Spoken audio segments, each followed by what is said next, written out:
Hello guys, welcome to back. म्हणजे आज मी तुम्हाला सांगणार आहे की बिग बॉसमध्ये झालेली घटना. कारण की तुम्हाला माहीतच असेल की जान्हवीला आपले रितेश दादाने एका आठवड्यासाठी जेलमध्ये टाकून टाकला होता. आता जान्हवी झाली जेलमधून सुटली आणि आता जान्हवीला हे सांगितलं की तुमच्यामध्ये किती बदलाव आला हे मला बघायचं आहे.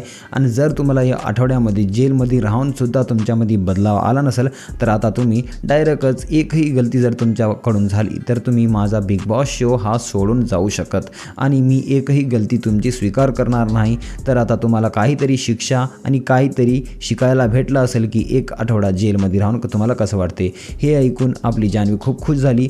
कारण की तिनं जेव्हा जेलमध्ये होती त्यांना फक्त आणि फक्त आपले एकच कंटेस्टंट सपोर्ट करत होता आणि बाकीचे सगळे त्यांच्या अपोजिट होते. तर तुम्हाला काय वाटतं की आता जान्हवी चांगलं खेळेल की बिग बॉसच्या घराच्या बाहेर होऊन जाईल हे मला कमेंट करून सांगा. आणि तसेच आपला फेवरेट कंटेस्टंट कोण आहे हे पण मला कमेंट करून सांगा. आणि जान्हवी बिग बॉसमध्ये राहायला पाहिजे की बिग बॉसच्या घरामधून निघायला पाहिजे हे सुद्धा मला कमेंट करून सांगा. तर तुम्ही पण या सगळ्या कंटेस्टंटचे डायटवाले फॅन असाल माझ्या चॅनलला सबस्क्राईब करा. भेटूया पुढच्यामध्ये. तोपर्यंत बाबा.